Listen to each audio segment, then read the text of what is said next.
Hello दोस्तों, कैसे हैं आप। सरकारी नौकरी चैनल में आप सभी का स्वागत है। सबसे पहले तो यहाँ पे एक महत्वपूर्ण वैकेंसी के बारे में आप लोगों को बताना चाहूँगा। छत्तीसगढ़ शासन की तरफ से उच्च शिक्षा विभाग की तरफ से वैकेंसी जारी की गई है।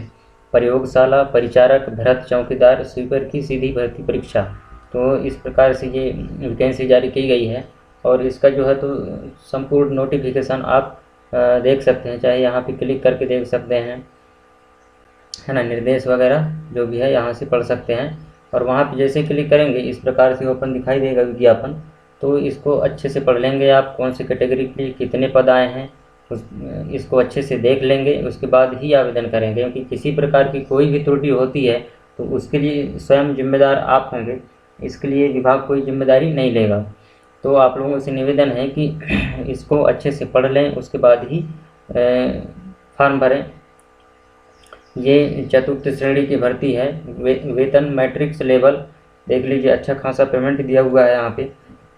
प्रयोगशाला परिचारक भरत और चौकीदार स्वीपर, इस प्रकार से अलग अलग वैकेंसी जारी की गई है और ये महत्वपूर्ण वैकेंसी है।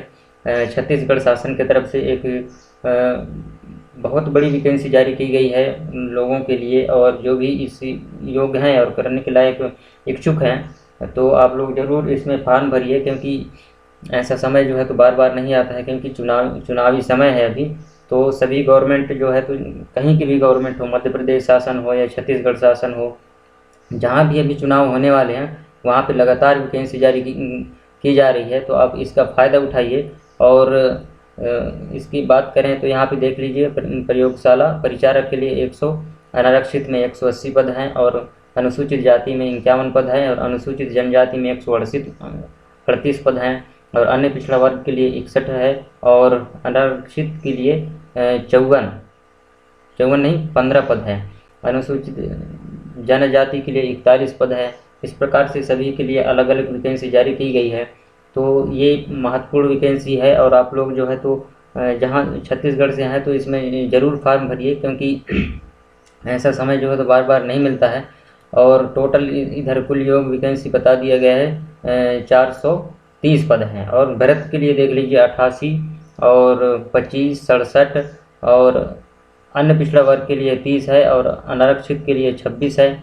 और इधर अनुसूचित जाति के लिए 7 पद है, अनुसूचित जनजाति के लिए 20 पद है, अन्य पिछड़ा वर्ग के लिए 9 पद है और अनारक्षित के लिए 18 पद है।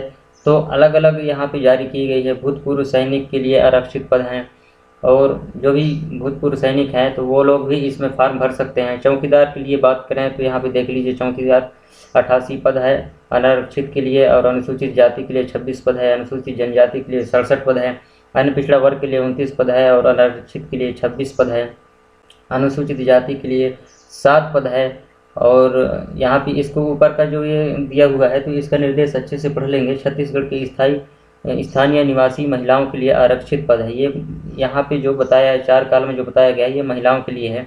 तो जो भी महिला आवेदक इसमें आवेदन करना चाहते हैं तो ज़रूर आवेदन करें, क्योंकि इस प्रकार की वैकेंसी बहुत कम निकलती है। और ये लगभग कहा जाए कि इस समय जो है तो चुनाव का सीज़न है तो सभी गवर्नमेंट लगातार वैकेंसी जारी कर रहे हैं। तो उसका आप लोग फ़ायदा उठाइए, फॉर्म भरिए और तैयारी में लग जाइए, क्योंकि ऐसा समय जो है तो बार बार नहीं मिलता है। तो आप लोगों से निवेदन है कि चैनल को सब्सक्राइब कर लीजिए, लाइक करिए और शेयर करिए, ताकि आप लोगों को सरकारी नौकरी से संबंधित जानकारी रेगुलर प्राप्त होती रहे। हम कोशिश करते हैं कि आप लोगों तक जानकारी हमेशा पहुँचाएँ। चौकीदार की बात करें तो यहाँ पे चौकीदार के लिए 88 पद है और अनारक्षित के लिए 88 पद है, अनुसूचित जाति के लिए 26 पद है और अनुसूचित जनजाति के लिए 67 पद है और अन्य पिछड़ा वर्ग के लिए 29 पद है। और महिला आवेदक के लिए यहाँ पे देख लीजिए, अनारक्षित में 26 है और अनुसूचित जाति के लिए 7 पद है, अनुसूचित जनजाति के लिए 20 पद है और अन्य पिछड़ा वर्ग के लिए 8 पद है, अनारक्षित के लिए 18। इस प्रकार से कुल 210 पद इसका निर्धारित किया गया है। और भरत का भी देख लीजिए, भरत में भी 88 है और 25 पद है, अनुसूचित जाति के लिए, अनुसूचित जनजाति के लिए 67 पद है और अन्य पिछड़ा वर्ग के लिए 30 पद है, अनारक्षित के लिए 26 पद है और अनुसूचित जाति के लिए 7 पद है, अनुसूचित जनजाति के लिए 20 पद है और अन्य पिछड़ा वर्ग के लिए 9 पद है और अनारक्षित के लिए 18 पद है। इस प्रकार जो है तो अलग अलग वैकेंसी जारी की गई है। स्वीपर के लिए देख लीजिए 12 पद है, और उसके लिए अनुसूचित जाति के लिए 4 पद है, अनुसूचित जनजाति के लिए 10 पद है, और अन्य पिछड़ा वर्ग के लिए 4 पद है, और महिलाओं के लिए जो है तो 3 पद है और 1 पद है। अनुसूचित जाति के लिए, अनुसूचित जनजाति के लिए 3 पद है, अन्य पिछड़ा वर्ग के लिए 1 पद है, और अनारक्षित के लिए 2 पद है, अनुसूचित जाति के लिए 1 पद है, और अनुसूचित जनजाति के लिए 2 पद है। तो ये अलग अलग वैकेंसी जारी की गई, और इधर बता दिया गया है, पूरा निर्देश आप पढ़ लीजिएगा। उपरोक्त विज्ञप्ति पदों के लिए किया जाने वाला चयन माननीय उच्च न्यायालय नई दिल्ली द्वारा SLP क्रमांक 19/668/2022 के अंतिम आदेश के अधीन होगा। तो यहाँ पे बता दिया गया है, और यहाँ देख लीजिएगा, प्रयोगशाला परिचारक के लिए सेवा श्रेणी चतुर्थ श्रेणी में आएंगे ये लोग, और वेतनमान इनका अच्छा खासा पेमेंट है, 18,000 से स्टार्टिंग वेतन है, 56,900 रुपये इनका वेतन रहेगा। और भृत्य के लिए देख लीजिए, भृत्य में चतुर्थ श्रेणी वेतन मैट्रिक्स लेवल 15,600 से 49,400 ये पद निर्धारित किया। चौकीदार के लिए देख लीजिए 15,600 से 49,400 इसका भी वेतन निर्धारित किया गया है। और स्वीपर के लिए भी यहाँ पे देख लीजिए चतुर्थ श्रेणी मैट्रिक वेतन लेवल 15,600 से 49,400, इस प्रकार अलग अलग जो है तो वेतनमान निर्धारण कर दिया गया है। परीक्षा अवधि चयनित अभ्यर्थियों की नियुक्ति 3 वर्ष की परीक्षा पर की जाएगी। वेतनमान में राज्य शासन द्वारा समय समय पर प्रसारित आदेशों के अनुसार महंगाई भत्ता एवं अन्य भत्ते जो है तो देय होंगे, और वेतन के अलावा जो भी महंगाई भत्ता और TA ग्रेड पे वगैरह जो भी रहता है तो वो सब जुड़ के आपको मिलेगा। ये तो मूल वेतन बताया गया है आपको, लेकिन इसमें बहुत सारी चीज़ें अभी ग्रेड पे TA और जो भी शासन के द्वारा नियम रहता है वो सब इसमें जुड़ेंगे, तो लगभग अच्छा खासा पेमेंट मिलेगा। 25-30 हज़ार रुपये जाएगा शुरुआती वेतन। तो इस प्रकार से जो भी इसमें फॉर्म डालना चाहते हैं तो ज़रूर फॉर्म भरिए।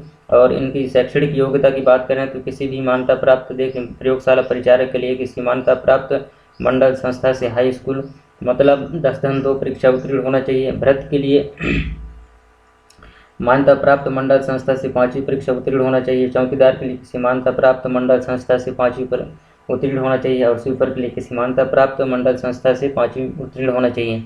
और आयु सीमा की बात करें तो यहाँ पे देख लीजिए छत्तीसगढ़ की मूल निवासी स्थानीय निवासी अभ्यर्थियों की आयु 1/1/2023 को 18 वर्ष से कम तथा 40 वर्ष से अधिक नहीं होना चाहिए। 1/1/2023 की स्थिति में जो तो आपको 18 वर्ष होना है, और इस किसी 40 वर्ष से अधिक नहीं होना चाहिए। और उच्चतर आयु सीमा में छत्तीसगढ़ शासन समान प्रशासन विभाग द्वारा समय समय पर जारी किए गए निर्देशों के तहत छत्तीसगढ़ शासन द्वारा घोषित अनुसूचित जाति, अनुसूचित जनजाति, अन्य पिछड़ा वर्ग, महिला तथा अन्य अभ्यर्थियों को शासन के नियमानुसार आयु सीमा में छूट रहेगी। तो इसमें आयु सीमा में जो भी वहाँ के शासन के द्वारा छूट दिया जाता है वो लोग इसमें तो छूट दिया जाएगा, और वो आयु सीमा में जरूर छूट मिलेगा। छत्तीसगढ़ विधवा, परित्यागिता तथा तलाकशुदा महिलाओं के लिए उच्चतर आयु सीमा में 5 वर्ष की छूट दी जाएगी। तो जो भी परित्याग किए हुए हैं या तलाकशुदा महिला हैं तो उनको इसमें आयु सीमा में 5 वर्ष की छूट दिया जाएगा। थोड़ा सा नीचे आते हैं और तो यहाँ पे देखेंगे क्योंकि इसका हम लिंक जो है तो PDF का लिंक नीचे वीडियो को नीचे डिस्क्रिप्शन में डाल देंगे, वहाँ से डाउनलोड करके आप पूरा पढ़ लेंगे। क्योंकि इसको मैं पूरा एक एक करके पढ़ता हूँ तो वीडियो काफ़ी लंबी हो जाएगी, इसलिए आप लोगों से निवेदन है कि इसको वहाँ से डाउनलोड करके डिस्क्रिप्शन में इसका लिंक डाल दूँगा, वहाँ से इसको डाउनलोड करके आप लोग अच्छे से पढ़ लीजिए। मोबाइल में देखें या फिर लैपटॉप में, कंप्यूटर में, जहाँ भी इसका देख रहे हैं देखेंगे तो वहाँ से आप डाउनलोड करके इसको एक एक करके अच्छे से पढ़ लेंगे। लेकिन आप लोगों से निवेदन है कि किसी प्रकार की कोई गलती ना करें, क्योंकि ऐसा समय जो है तो बार बार नहीं मिलता है। तो आप लोगों से निवेदन है कि चैनल को सब्सक्राइब कर लीजिए, लाइक करिए और शेयर करिए, ताकि इस प्रकार की सरकारी नौकरी से संबंधित जानकारी आप लोगों को रेगुलर प्राप्त होती रहे। हम कोशिश करते हैं कि रेगुलर आप लोगों को जानकारी उपलब्ध कराएं। तो वीडियो देखने के लिए आप सभी को धन्यवाद। जय हिंद, जय भारत।